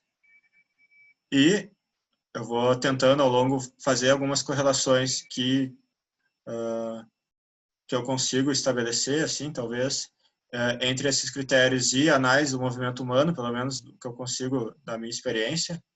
Mas se isso despertar alguma reflexão em vocês, alguma ideia de alguma relação com o pessoal que fez da genética, do genótipo e fenótipo, vão falando, porque a ideia é realmente a gente desenvolver isso. Porque, pelo que eu li até agora, se alguém já teve acesso a algum outro texto que fale sobre isso, mas até agora eu não achei nada, pelo que eu li até agora, esses conceitos eles estão muito relacionados a esses sistemas mais unicelulares, eles avaliam muito células, fazem modelamento matemático, o pessoal da cibernética, ou ainda o pessoal da química, da bioquímica. Mas para análise de movimento humano mais macro, como controle motor, locomoção, padrões de movimento maiores, assim, eu realmente ainda não achei nada que utilizasse esses conceitos. E não sei, me parece que daqui a pouco esses conceitos sejam interessantes da gente prestar mais atenção para começar a analisar o movimento humano. Tá? Então, a gente está falando do movimento dentro da biologia. Então só para reforçar, o Capra ele pega o padrão autopoético e o processo cognitivo do Maturana e Varela e a estrutura dissipativa do Ilha Prigogine. Então, ele faz um mix ali, ele junta esses conceitos e desenvolve a sua teoria dos sistemas vivos. Então, padrão autopoético. Então, o Maturana e o Varela, eles vão desenvolver esse conceito, essa ideia. Eles colocam ela a árvore do conhecimento, no livro, na árvore do conhecimento. O que seria um padrão autopoético? Então, é um padrão de organização. Então, é a configuração das relações entre as partes que determinam as características essenciais do sistema. Então, um padrão autopoético é um padrão de organização autopoético. Então, vai ser um termo que eles vão criar, na verdade, autopoiese. Então, auto referente a si, né, si mesmo, e poiese vai ter um radical, o mesmo radical de poesia, vai estar associado com criação, com formulação. Então, essa seria a autoformulação. Então, um padrão de autoformulação, de autocriação. Então, eles vão fazer estudos em sistemas menores, em cibernética, modelamento matemático, e vão desenvolver esse termo e vão vendo que isso se aplica para células, né, para sistemas celulares, e que, no fim das contas, é a base dos sistemas vivos, é a célula. Então, a partir daí começa a desenvolver essa ideia de que os sistemas vivos são sistemas autopoéticos. Então, o que caracteriza um sistema autopoético? Então, como o nome diz, um sistema autopoético é um sistema que produz continuamente a si mesmo. Então, ele é autolimitado, autogerador e autoperpetuador. Então, o que isso quer dizer? Que as partes, os componentes do sistema autopoético, elas participam da produção dos componentes do próprio sistema. Então, ele se autoproduz. Então, a gente vai ter na célula ali o núcleo, complexo de Golgi, lá da histologia, né? O pessoal deve se lembrar, ribossomo, mitocôndria, lisossomo. Então, a gente vai ter esse sistema organizacionalmente fechado, em que os componentes celulares eles vão participar do metabolismo de produção, de regeneração e de reparo dos outros componentes. Então, é um sistema que ele é organizado, fechado, ele é autolimitado, então ele mesmo produz a sua membrana, ele mesmo mantém a sua membrana e a sua própria membrana, ela participa desse processo de autopoiese. Então, essa membrana ela vai participar desses conceitos, desse processo de seleção iônica, de seleção de moléculas, macromoléculas que vão passar através dessa membrana. Então, essa membrana que vai limitar, ela é produzida pelo sistema, ela é alimentada pelo sistema, ela é regenerada pelo sistema. Então, ele é independente, autônomo do meio externo para se manter, para se limitar e para se autogerar. Então, ele mesmo se gera e ele mesmo se perpetua. Então, ele utiliza de próprios mecanismos para se manter vivo. Então, dentro desse conceito, desse padrão de organização, para a gente definir se um sistema é vivo, ele tem que ser um organismo, um sistema autopoético, um sistema que apresente essas características de produzir continuamente a si mesmo. Então, claro, eles vão trazer esses conceitos para células individuais, mas a gente vai vendo, mas o Capra ele vai tentar extrapolar isso para ecologia, para sistemas maiores, mas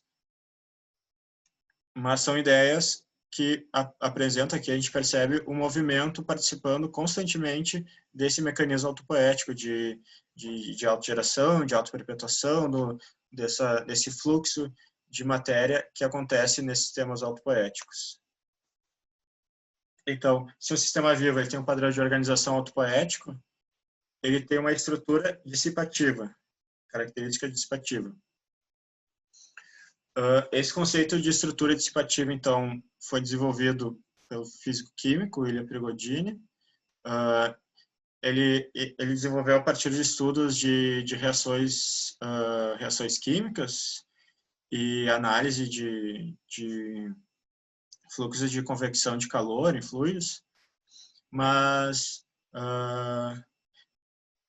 ele vai, a partir daí, questionar a análise dos fenômenos da natureza utilizando esses conceitos de estrutura dissipativa.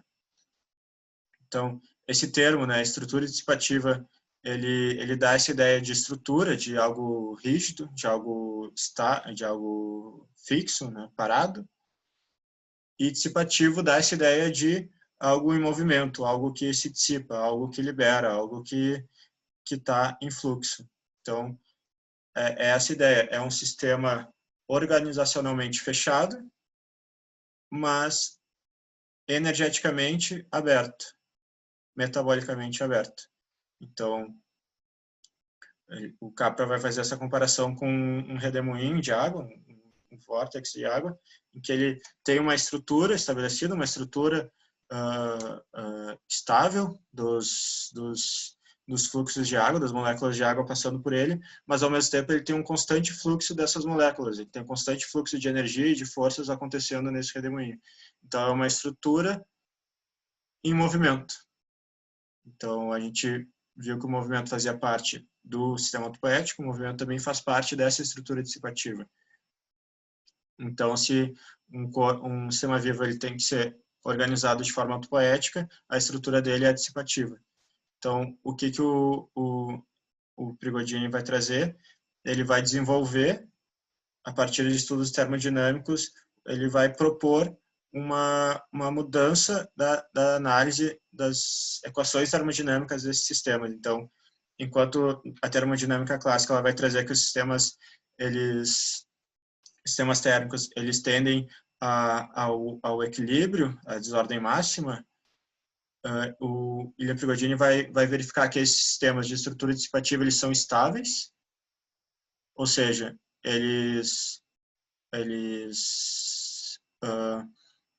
quando perturbados, eles retornam, eles têm uma tendência de retornar à posição original, dinâmica original, mas afastados do equilíbrio. Então, eles estão longe do equilíbrio. Porque equilíbrio, nesse caso, equilíbrio é força resultante igual a zero, é torque igual a zero, é ausência de troca energética, de troca de forças. Então, a gente vê que numa célula, ela apresenta a sua homeostase, né, esse conceito de homeostase, onde ela tem os seus parâmetros oscilando em torno de um valor, mas ela está longe do equilíbrio, porque ela está constantemente trocando energia, trocando metabólicos, trocando nutrientes com o meio externo. Então, oi? Sim. Eu poderia usar o termo resiliência para isso? Acho que sim. Resiliência no sentido a propriedade física de retornar ao estado anterior.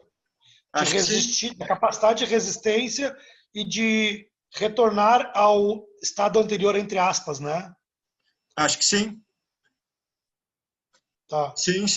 Nesse conceito de estável, de estabilidade, tu diz associar com resiliência. Isso. Sim. Essa capacidade de voltar sempre, de tentar sempre voltar ao estado anterior. Sim. Acredito que sim. Porque é essa ideia de ele estar numa determinada condição e tem alguma perturbação, né, algum estímulo externo, e ele consegue, né, voltar para aquele estado anterior. Sim. Isso lembra um pouco o livro do Canguilhem, né, o Normal e Patológico. Que todo estado de patologia ele é sempre uma alteração do estado de normalidade. E a volta ao estado de normalidade ele não é igual à normalidade antes do patológico, né? Mas ele é um novo reequilíbrio, né, do sistema orgânico, no caso, né? Sim. Tá, tranquilo. Desculpa interromper. Não, ótimo. É a ideia. Eu não conheço esse livro aí, depois se puder mandar, mas pelo que eu entendi, eu acho que esse conceito vai estar bem conectado com esse da estrutura dissipativa, porque tem essa parte da termodinâmica que a gente falou agora, mas também tem esse conceito de imprevisibilidade do sistema. Então, aqui ele já vai entrar numa matemática de sistemas dinâmicos, uma matemática mais complexa. E eu queria tentei evitar ao máximo, mas eu acho que aqui é legal a gente falar desse conceito de espaço de fase, que ali vocês estão vendo ali no canto ali, né, posição angular e velocidade. Então, esse conceito de imprevisibilidade do sistema e o espaço de fase.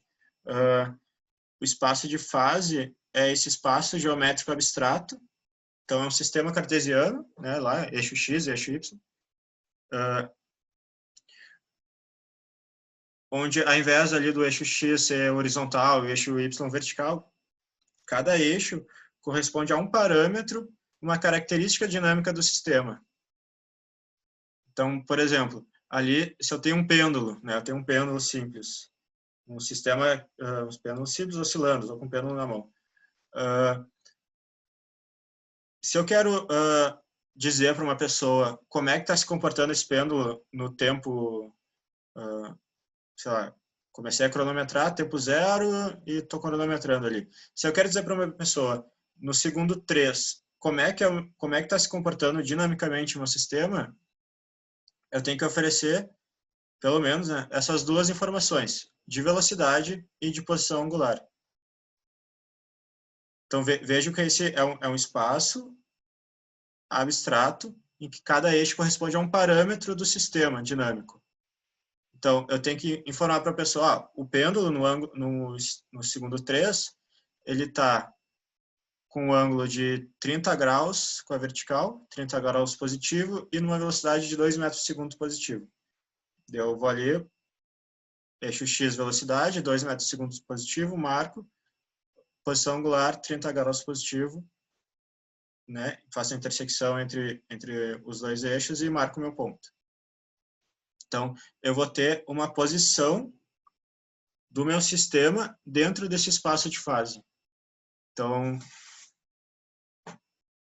é um conceito de como determinar as características dinâmicas do meu sistema. Então, veja que aqui eu usei posição angular e velocidade. Poderia usar outras, poderia usar aceleração, poderia usar aceleração angular, aceleração linear, enfim. Dependendo do sistema que eu estou analisando, eu posso usar diferentes parâmetros. Mas a ideia aqui das estruturas dissipativas nesse contexto é que o que foi se vendo, isso também os sistemas caóticos mostram, os sistemas dinâmicos da matemática dinâmica, dos sistemas matemáticos, sistemas dinâmicos, que os sistemas eles se comportam oscilando dentro desse espaço de fase, eles têm pontos de atratores. Então, pontos em que esses sistemas eles oscilam em torno desses atratores. Então, vão ser sistemas que eles vão ter características desses parâmetros que eles vão oscilar em torno desse padrão de características. Então, por exemplo, isso é um conceito dinâmico, então tem que pensar que são movimentos dinâmicos, são estruturas em movimento. Então, por exemplo, se eu tivesse um pêndulo com atrito, à medida que ele vai oscilando, a tendência dele é a velocidade ir a zero. Então, eu vou ter uma oscilação desse espaço de fase, desse sistema dinâmico nesse espaço de fase, que vai ser uma espiral para dentro até ele chegar na velocidade zero. Então, ele vai ter um atrator no ponto de zero de velocidade. Então, vai como se esse espaço de fase puxasse esse sistema dinâmico naquela direção. Ele tem um atrator. Então, o que o Prigodini viu que as estruturas dissipativas, elas se comportam de uma maneira que o sistema está oscilando em torno de um atrator, ela está oscilando. Claro, isso tudo matematicamente de forma abstrata, né? Mas o sistema está oscilando como que em torno de um ponto no espaço, nesse espaço de fase. E dependendo da condição, esses sistemas eles chegam a pontos de bifurcação. Então, são pontos em que, aí acho que conversa com o que tu falou, Mauro, são pontos em que limiares de estabilidade do sistema. Então, são pontos em que o sistema ou ele entra em colapso, ou ele passa por uma nova ordem de organização. Então, como que se ele evoluísse. Então, é um ponto de bifurcação desse sistema. Então, essas estruturas dissipativas, elas têm essa característica de que chega em determinadas condições dinâmicas, elas, o comportamento delas, como ele muda qualitativamente, ele se altera, ele evolui no sentido, isso a gente pode associar com evolução biológica, ele evolui para uma nova ordem, ou ele entra em colapso. Só que o comportamento, qual vai ser o caminho, né, que esse sistema vai adotar nesse ponto de bifurcação, ele sempre vai ter um caráter randômico, um caráter aleatório nessas condições. Então, sempre vai ter uma característica de imprevisibilidade, não vai ser possível prever qual vai ser o caminho tomado por esse sistema, por essa estrutura dissipativa. E ainda ele é caracterizado por essa componente de realimentação, então um sistema circular que se realimenta, então os efeitos, as causas iniciais, elas vão levar a efeitos finais que vão realimentar a causa inicial primária, então vai ser um sistema que vai estar se realimentando, então esses efeitos eles vão se amplificar ao longo desse laço de retroalimentação. Mas o que é mais importante é pegar, e isso acho que conversa muito com o que o Mauro falou, desses pontos de bifurcação.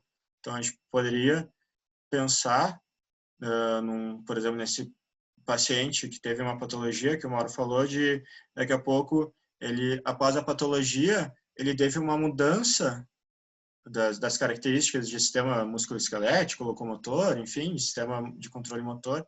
Ele teve uma mudança, que ele teve um ponto de bifurcação e ele evoluiu, passou para uma nova ordem nesse espaço de fase. Então, ele passa para uma região nesse espaço de fase diferente da que ele estava antes da doença. E mesmo que ele aparentemente não apresente mais os sintomas, ele não consegue retornar a esse espaço de fase inicial porque ele já passou por esse ponto de bifurcação e o sistema dele já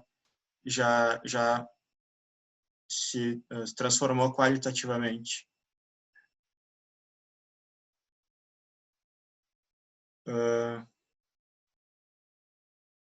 Assim, pessoal, isso tudo é reflexão pessoal, total, assim. Esses conceitos de espaço de fase, eu sei que podem ser difíceis de pegar, eu não sei se provavelmente eu não consegui explicar bem. Se conseguiram entender, se querem que eu tente explicar de novo, avisem aí. Mas é importante pegar esses conceitos, porque eles vão ser determinantes para a gente entender essas estruturas dissipativas, que são sistemas que eles têm determinadas características de movimento. E ao longo que esse sistema vai evoluir, vai se movimentando, como que ele salta, ele chega nesse ponto de bifurcação e ou ele morre, né, entre aspas, ou ele passa por uma nova bacia do espaço de fase, ele passa por uma nova característica de movimento. Então, é como se eu tivesse o meu pêndulo, ele tendo uma velocidade constante de deslocamento, e eu fosse lá, desse um tapa nele e acelerasse, e ele mudasse a velocidade e começasse a se movimentar bem mais rápido. Então, claro, esse é um exemplo bem tosco, assim, né? Mas é como se eu alterasse qualitativamente o movimento daquele sistema. Ou ele fosse um pêndulo de cabeça para baixo e do nada ele virasse um pêndulo invertido. Então vai alteraria o comportamento dinâmico daquele sistema. Esse exemplo do que o Mauro trouxe eu acho muito legal, acho bem interessante. Eu acho que dá para a gente pensar sobre isso. Eu penso também, ali a gente estuda locomoção e a gente estuda os diferentes tipos de locomoção, né? Caminhada, corrida, skipping, e pensaria até esses pontos de bifurcação, essas velocidades de transição de um tipo de locomoção para o outro. Então, durante a caminhada, vai ter sistema dinâmico se comportando de uma forma, e à medida que o cara vai aumentando a velocidade, ele chega num ponto em que ou ele começa a correr, ou ele cai de cara no chão. Então, ele tem que se bifurcar, ele tem que passar por uma nova posição nesse espaço de fase para manter o movimento. Então, tem uma evolução qualitativa, uma alteração qualitativa na característica dinâmica desse sistema. Certo, pessoal? Dá para entender? É muita Não, viagem. tranquilo, André. Dá para fazer até um gancho para outros filósofos gregos lá, né? O mesmo ser não se banha no mesmo rio, né? Uhum. Isso é imprevisibilidade, né? Sempre há uma mutação, né? Uma modificação. Exato. O sistema ele sempre vai ter um fator aleatório ali. Tu vai pedir pro cara, né, aqueles estudos do Sherrington lá de sinergia muscular, pede pro cara bater com uma marreta no martelo 500 vezes. Nunca vai ser igual o arranjo cinemático das articulações dele. Sempre vai ter uma variação ali. Então a gente pode até relacionar com o controle motor. O cara pede pro cara chutar uma bola 100 vezes. Sei lá. Cada vez que ele chutar, ele vai alterar o padrão de movimento. Vai alterar, né, a relação angular de quadril, joelho, tornozelo, enfim, coluna. Então, essa ideia são essas questões desses pontos de bifurcação que acontecem nessas estruturas dissipativas. Então, a gente está classificando o sistema vivo com um padrão autopoético, ele tem uma estrutura dissipativa, e, por último, ele é determinado por um processo cognitivo. Então, o processo cognitivo é essa atividade de incorporação do padrão autopoético na estrutura dissipativa. Então, o Capra vai pegar isso do Maturana e Varela, esse processo cognitivo, que eles vão colocar, eles vão abrir o processo cognitivo. Eles vão dizer que é um processo mental, mas eles não vão reduzir mente, cognição a seres que têm sistema nervoso central, sistema, né, córtex frontal, um sistema nervoso desenvolvido. Qualquer ser vivo vai operar esse processo cognitivo. Qualquer ser vivo, até a bactéria mais simples, ela vai realizar uma forma de processo cognitivo. Então, o que seria esse processo cognitivo? O processo cognitivo, ele se dá por meio dessa inter-relação do sistema vivo com o meio ambiente. Então, através desse acoplamento estrutural, o sistema vivo, ele percebe o ambiente ao seu redor. E ele responde ao ambiente ao redor dele a partir das características estruturais que ele já possui e é alterado por essa influência do meio ambiente. Então, exemplo, ali falaram, né, do genótipo, fenótipo, né? Então, acho que se relacionaria com esse processo cognitivo, com esse acoplamento estrutural. Então, por exemplo, se eu, André, um humano, olhar para uma árvore e uma formiga olhar para uma árvore, o meio externo, o meio ambiente é o mesmo. Mas a forma que a gente vai enxergar essa árvore, a forma que a gente vai se relacionar com essa árvore, vai ser dependente da estrutura corporal que nós temos, vai ser dependente desse nosso fenótipo, né? Vai ser dependente desse nosso genótipo. Então, aí vai ter essas características filogenéticas que vão determinar o que o sistema vivo vai absorver, vai considerar como relevante do meio ambiente. Então, Maturana e Varela vão dizer que o meio ambiente ele não existe a priori, assim, a natureza, ela não existe estática lá fora. Ela é uma construção conjunta do sistema vivo que se relaciona com esse ambiente e do ambiente.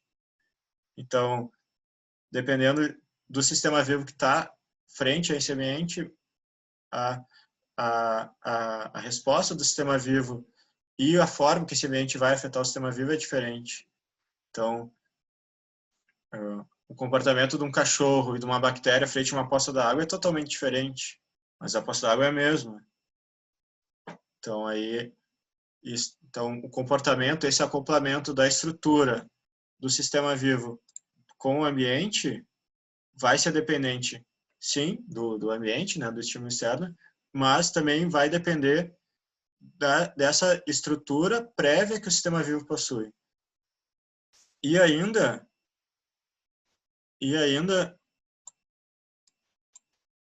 essa resposta, essa interação do meio ambiente com o sistema vivo vai alterar o próprio sistema vivo. Então, além dele responder, ele vai ser alterado pelo sistema vivo, pela essa interação com o meio ambiente, ele vai alterar a sua própria estrutura.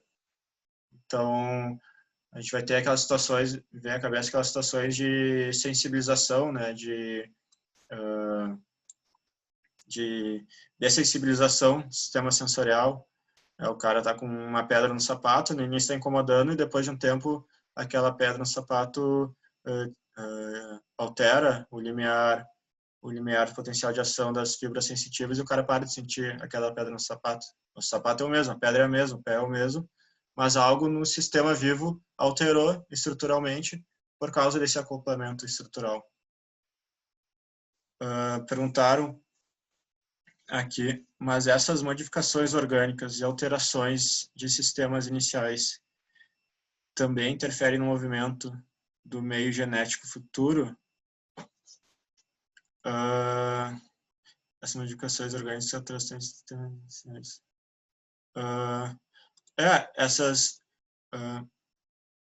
elas vão interferir, pegando ali da questão das estruturas dissipativas, pensando que ela é altamente sensível às condições iniciais.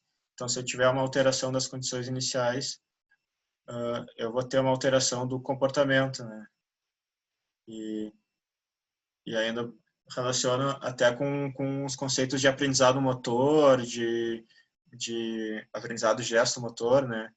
Então, a forma como o sistema neuromuscular, como o sistema musculoesquelético, ele se relaciona com um determinado movimento, com determinada tarefa, dar um salto, por exemplo, saltar um muro, subir numa árvore. Isso vai ser influenciado pelas experiências anteriores e a forma que as experiências anteriores moldaram essa estrutura do sistema vivo. Então, vai ter esse acoplamento estrutural. Então, o Capra vai trazer esse conceito, o Maturana e Varela vão trazer esse conceito de processo cognitivo, que é essa cognição, essa relação mental geral de um sistema vivo com o meio ambiente ao redor dele. E essa construção cognitiva que esse sistema vivo faz, selecionando aqueles estímulos, determinando aqueles estímulos que ele vai permitir, né, entre aspas, que entre nesse sistema e que vão desencadear ou não reações e respostas. Aqui eu relaciono muito com, eu consigo assim relacionar, não sei se alguém tem mais algum exemplo, mas eu consigo relacionar com o aprendizado motor, com aprendizado de locomoção, enfim, aquele sistema esquelético neuromuscular, ele passar por interações com o meio ambiente, e isso vai alterando a sua própria estrutura neuromuscular por meio desse acoplamento estrutural. Então, para finalizar, então, achei legal essa frase do Sagan, que vai dizer que a biologia é mais como uma história do que como uma física. Então, trazer esse conceito de que né, ressoa com essa ideia de acoplamento estrutural, que a história do sistema, as condições iniciais no sistema biológico, elas vão interferir no comportamento atual desse sistema, mas claro que a física ela vai nos ajudar a interpretar esses sistemas, né? Não quero aqui longe de mim querer fazer pouco caso da física, né? Mas eu acho que esse conceito de movimento a partir de uma perspectiva biológica, eu acho que seriam bem interessantes a gente começar a discutir mais eles e prestar mais atenção neles para analisar esses conceitos de movimento dentro da ciência do movimento humano. Então, só um breve resumo. Hoje a gente falou então do movimento dentro da perspectiva da filosofia. Então, falando lá do devir, do surgimento lá das discussões de Parmênides, Heráclito, Platão e até o Aristóteles ali, que ele vai fundar a filosofia da natureza, a física. Então, a gente falou o movimento dentro da perspectiva da física, falando dos conceitos de cinemática, cinética e energia e energética. E, por último, falamos do movimento dentro do aspecto da biologia, trazendo essa teoria de sistemas vivos e essa classificação do Capra, onde o movimento ele vai estar tanto dentro definindo o padrão de organização, a estrutura dissipativa, esse processo cognitivo e essa relação entre esses três critérios de definição do sistema vivo. Então, hoje a gente falou sobre o movimento e a ideia da próxima aula, então, a partir da definição do que é um sistema vivo, a próxima aula a gente começa a falar sobre, a partir do surgimento da vida na Terra e falar do desenvolvimento filogenético da espécie humana e desenvolvimento sociocultural humano, a organização do humano em cidades, enfim, até o surgimento da cultura e até ali Grécia Antiga, chegando de novo no Aristóteles. Daí, na última aula, a gente pega ali esse gancho a partir do Aristóteles e discute um pouquinho mais sobre ciência. Certo, pessoal?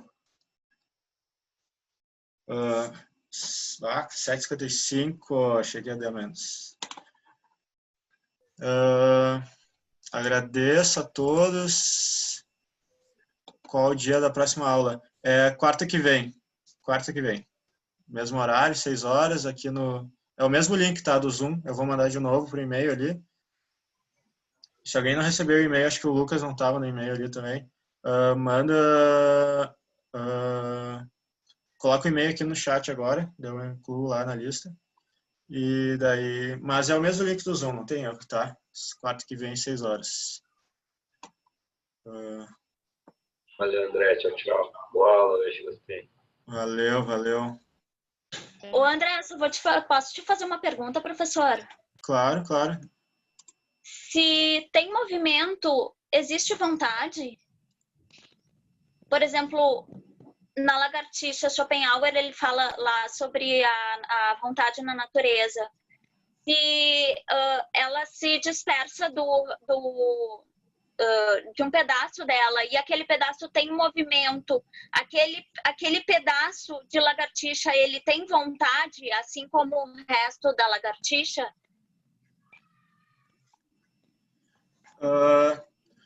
Eu acho que sim. Eu acho que sim. Aquela história de vontade de poder, né? Aquela história Na verdade, movimento e vontade. Aonde existe um corpo que tem movimento, ele também tem vontade, porque aquele órgão dela, ele sai e fica se movimentando, né? Uhum. Na cabeça do ser humano, normalmente se pensa, aquilo ali é voluntário ou é involuntário? Existe vontade naquele corpo em movimento que se afasta. Eu não quero usar a palavra dissipa, porque eu entendi a estrutura dissipativa de uma forma um pouco distante, assim, desse conceito, mas eu queria saber se na natureza existe vontade de um corpo em movimento que se afasta do seu corpo principal.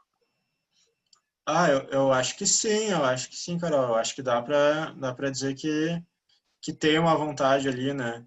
Pensando na vontade nesse conceito de associar com esse processo cognitivo, né? Porque eles vão deixar bem, esse processo cognitivo é uma relação de conexão do sistema interno com o externo. Então, acho que apesar dali, né, não ter mais sistema circulatório conectando o rabo com o corpo, né, não ter um sistema nervoso, acho que ainda tem um resquício de movimento ali, né? Acho que ainda dá para se considerar um sistema vivo que ainda tem uma relação de sistema vivo com o ambiente externo. Acho que não é uma relação de sistema não vivo com sistema externo, sabe? Eu acho que daria para relacionar, sim. Mas teria que explorar melhor o que definiria, né, a vontade nesse caso, né? Exatamente o que seria a vontade. Eu estou terminando de ler Schopenhauer, A Vontade na Natureza. Massa. Ele usa esse exemplo para a gente analisar a vontade num organismo, num ser vivo que se transforma num outro pedaço. Quer dizer, ele não se transforma, ele se afasta de um pedaço dele que continua se movimentando. Então, eu queria saber se no movimento existe vontade, naquele movimento daquele pedaço de lagartixa. Eu acho que sim. Eu acho que a vontade vai estar presente em qualquer movimento, nesse sentido mais amplo, assim, né? Acho que mesmo que ela não esteja conectada, porque, claro, não vai ter um sistema nervoso central ali desenvolvido, mas se pegar o movimento de uma bactéria unicelular, né? Não tem um sistema nervoso, mas ela se movimenta, né? Ela tem uma vontade associada, né? Acho que vai influenciar esse comportamento, sim. Eu diria que sim, Obrigada. Tá? Obrigado.